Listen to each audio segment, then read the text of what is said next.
Assalamualaikum warahmatullahi wabarakatuh.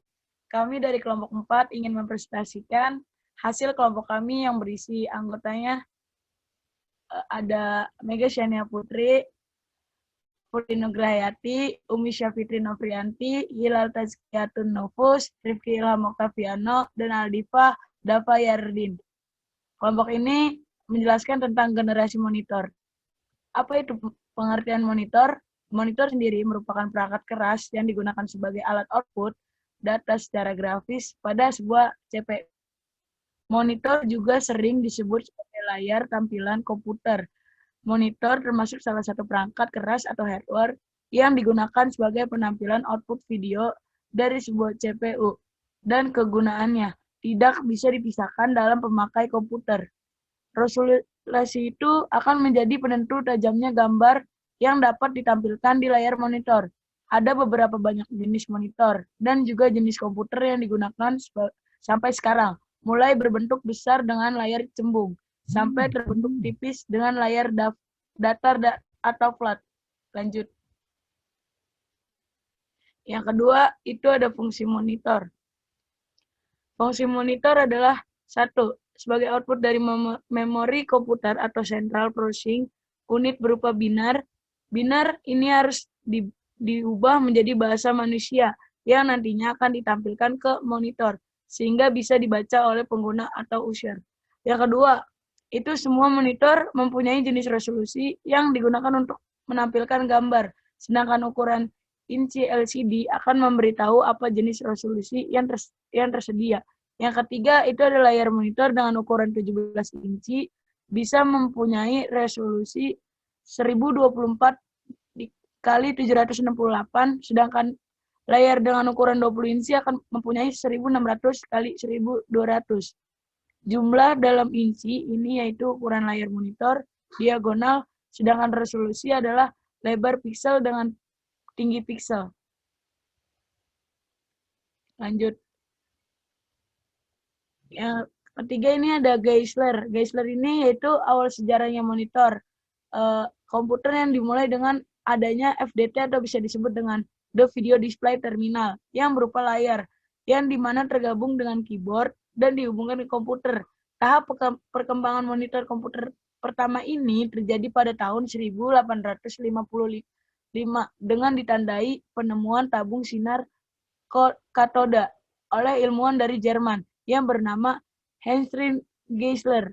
Pada tahun 1815 sampai 1879, Heinrich Geisler termasuk seorang ahli mesin, ahli fisika, dan peniup kaca berkebangsaan Jerman. Dia dilahirkan di kota Ingolstadt, Jerman, dan ayahnya adalah seorang perajin kaca. Pada tahun 1852, dia memulai bengkel kerjanya di Bonn. Pada tahun yang sama, Geisler bertemu dengan rekan kerjanya, Geisler Plutsker, adalah seorang ahli matematika dan fisika. Mereka berdua bersama dengan Plutsker mengerjakan termometer dan tube kapiler.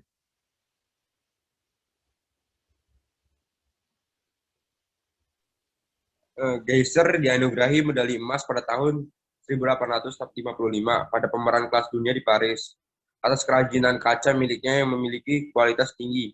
Kemudian pada tahun 1857, Geisler menunjukkan penemuannya berupa pompa vakum merkuri di Universitas Bonn. Pompa tersebut bisa digunakan untuk memompa udara keluar dari tube kaca sehingga bisa dicapai tekanan yang sangat rendah pada tube tersebut. Selain itu, Geisler juga mengerjakan semacam instrumen yang disebut tabung Geisler. Tabung itu berupa semacam tabung kaca bertekanan rendah yang diisi dengan gas seperti neon atau argon dan disalurkan dengan anoda dan katoda. Bahkan Geisler bereksperimen pada tabung dengan variasi ukuran uap, gas, air, cairan, dan tekanan udara. Lanjut. Perkembangan monitor dari tahun ke tahun. Perkembangan monitor komputer yang saat ini digunakan sebenarnya terbagi menjadi dua fase. Pada fase pertama pada tahun 1855 ditandai penemuan tabung sinar katoda oleh ilmuwan dari Jerman yang bernama Heinrich Geisler. Beliau merupakan bapak dari monitor tabung setelah 33 tahun ahli kimia asal Austria. Fritz Reinschieser meletakkan dasar pengembangan teknologi LCD dengan menemukan kristal cairan. Teknologi tabung awalnya memang dikembangkan untuk merealisasikan monitor. Perkembangan monitor dari tahun ke tahun. 1. Tahun 1855, tabung Gesser Henrik Gesser berhasil membuat sebuah vakum dalam tabung yang dilengkapi dengan sebuah pompa Mercury. 2. Tahun 1859, sinar katoda. Ditemukan Julius Plucker, seorang ahli matematika dari fisika dari Jerman, berhasil menemukan dan menggambarkan sinar katoda untuk pertama kalinya. 3. Tahun 1888, penemuan liquid kristal. Fred Steintezer, ahli kimia dari Austria, menemukan fenomena kristal cairan. Ia membuat eksperimen dengan sebuah bahan yang memiliki 2 titik cair.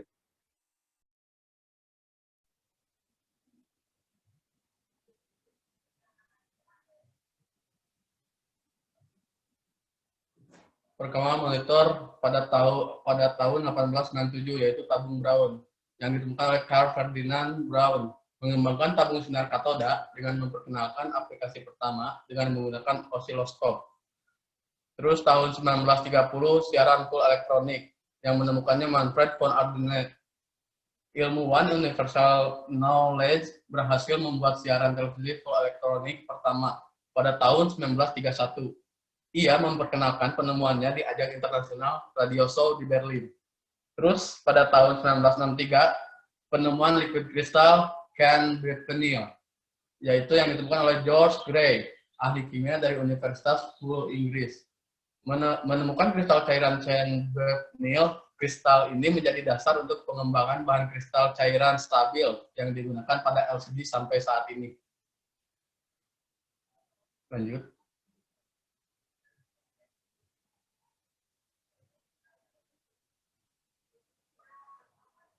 Pada tahun 1969, TN LCD yang menemukan pertama James Ferguson mengembangkan teknologi TN atau bisa disebut twisted magnetic yang mengontrol light transfer dari kristal cairan. Pada generasi awal, komputer terhubung dengan televisi sebagai layar untuk menampilkan hasil pengolahan data. Namun, kendala yang terjadi adalah resolusi TV hanya mampu menampilkan 40 karakter secara horizontal pada layar. Monitor khusus untuk komputer awalnya berupa monitor monokrom yang dikeluarkan dari pihak IBM PC sekitar tahun 1970-an. Monitor tersebut beresolusi 80x25 dengan kemampuan warna green monokrom yang menampilkan hasil lebih terang, jelas, dan lebih stabil. Awal tahun 1980-an, muncul jenis monitor CGA dengan range resolusi dari 160x200 sampai 640x200 dan kemampuan warna antara 2 sampai 16 warna. CGA atau Color Graphic Adapter adalah kartu grafis warna pertama dan standar display berwarna pertama untuk PC IBM. Pada dekade yang sama, IBM memperkenalkan monochrome display adapter atau yang bisa disingkat MDA, yang hanya bisa menampilkan teks sebanyak 80 kolom dan 25 baris. Secara teori, MDA ini memiliki resolusi 720x350.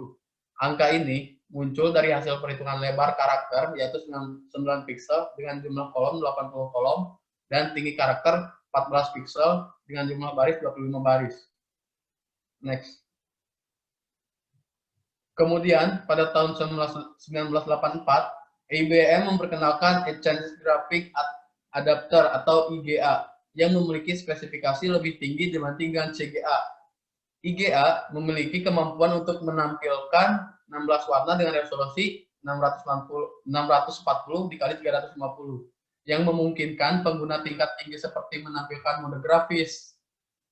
Jenis monitor ini menggunakan digital video, sinyal TTL atau bisa disebut transistor logic dengan nomor diskrit yang spesifik untuk mengatur warna dan intensitas cahaya. Antara video adapter dan monitor memiliki 2, 4, 16 atau 64 warna tergantung standar grafis yang dimiliki. Meski sudah usang, monitor ini cukup stabil sehingga masih ada beberapa komputer yang menggunakan sampai berikutnya muncul generasi komputer Windows. Next.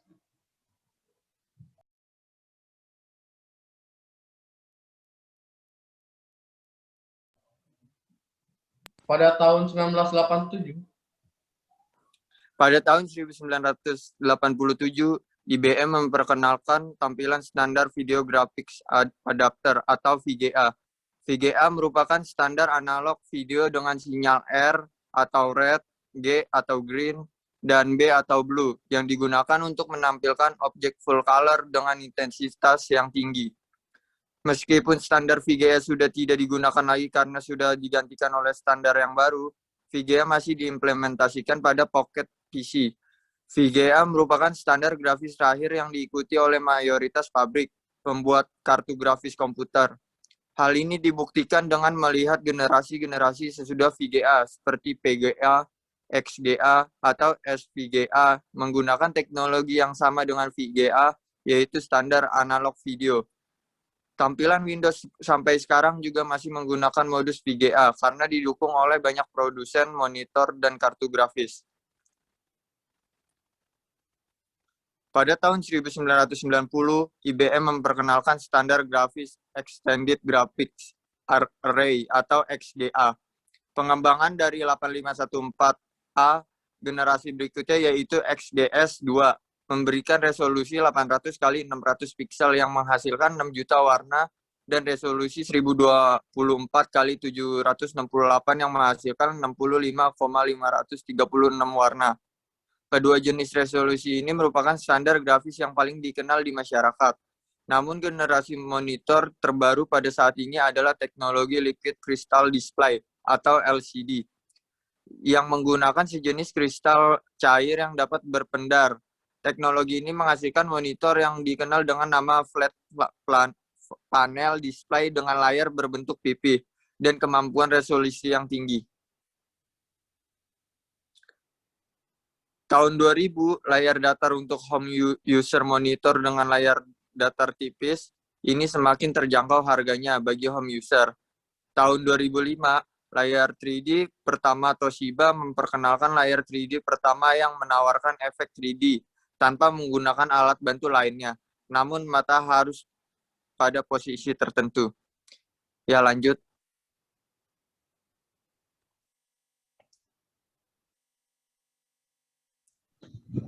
Jenis-jenis monitor. 1. Cathode Ray Tube, teknologi tabung Brown atau CRT display ditemukan pada tahun 1897. Akan tetapi, teknologi ini baru diadopsi sebagai penerima siaran televisi pada tahun 1926.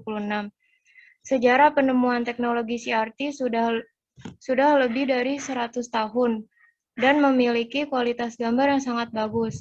Akan tetapi, teknologi ini mempunyai satu kelemahan, yaitu semakin besar display yang akan dibuat, maka semakin besar pula tabung yang digunakan. Kelebihan monitor CRT, harga relatif murah daripada yang lain, warna lebih akurat dan tajam, resolusi monitor fleksibel, perawatan mudah, bebas dead pixel, ghosting, dan viewing angle. Kekurangan dari monitor CRT yaitu konsumsi listrik yang lebih besar, sinar radiasi yang berakibat kurang baik untuk manusia, baik otak, mata, dan sel rambut. Bergantung pada refresh rate, rentan di distorsi, glare, dan flicker, dimensi yang besar dan berat sehingga memakan banyak ruang. 2. Liquid Crystal Display atau LCD atau Flat Display Panel atau FDP. Monitor LCD tidak lagi menggunakan tabung elektron, tetapi menggunakan sejenis kristal liquid yang dapat berpendar. Teknologi ini menghasilkan monitor yang dikenal dengan nama flat panel display dengan layar berbentuk pipih dan kemampuan resolusi yang lebih tinggi dibandingkan dengan CRT.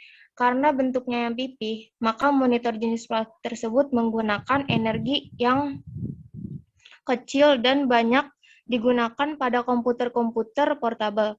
Kelebihan yang lain dari monitor LCD adalah adanya brightness ratio yang telah menyentuh angka 350:1. Brightness ratio merupakan perbandingan antara tampilan yang paling gelap dengan tampilan yang paling terang. Selanjutnya, Kelebihan monitor LCD, kualitas gambar lebih jernih dan tajam. Dari monitor CRT, sinar yang dipancarkan oleh LCD tidak melelahkan mata, konsumsi listrik lebih hemat, pengaturan display user friendly atau mudah, dimensi yang tipis dan ringan sehingga menghemat ruang, kekurangan monitor LCD, layar LCD cenderung lebih sensitif, viewing range terbatas, color depth terbatas, dan gradasi warna kuning. Tampilan gambar baik hanya di resolusi native-nya, response time dan ghosting.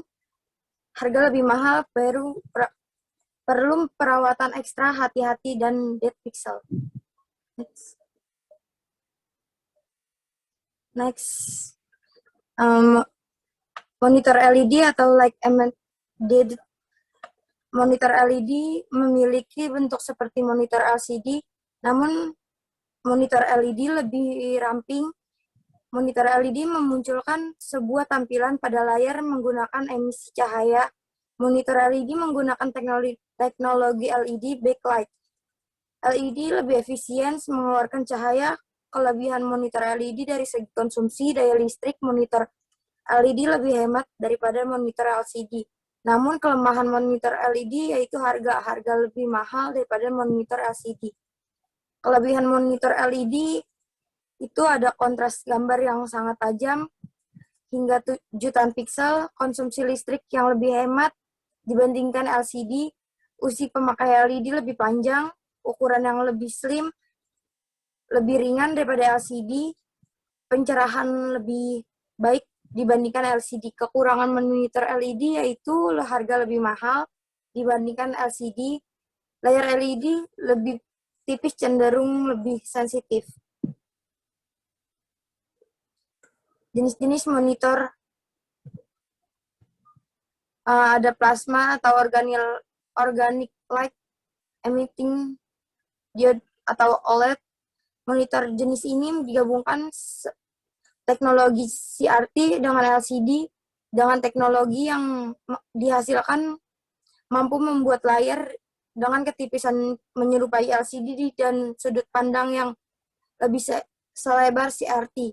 Kelebihan monitor plasma, display plasma hampir menyerupai kemampuan monitor CRT. Dengan kontras rasio tinggi 10.000/1, reproduksi warna sangat baik, dan level black rendah, hampir tidak respon time, dan sudut pandang viewing angle sangat baik.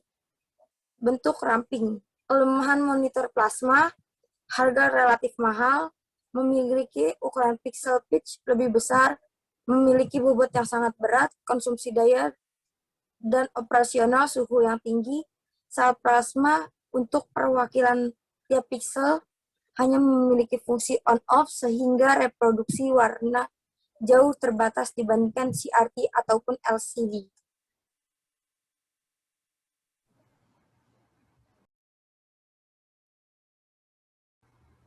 Ya, terima kasih. Sekian dari kelompok kami. Kurang lebihnya mohon maaf. Wassalamualaikum warahmatullahi wabarakatuh.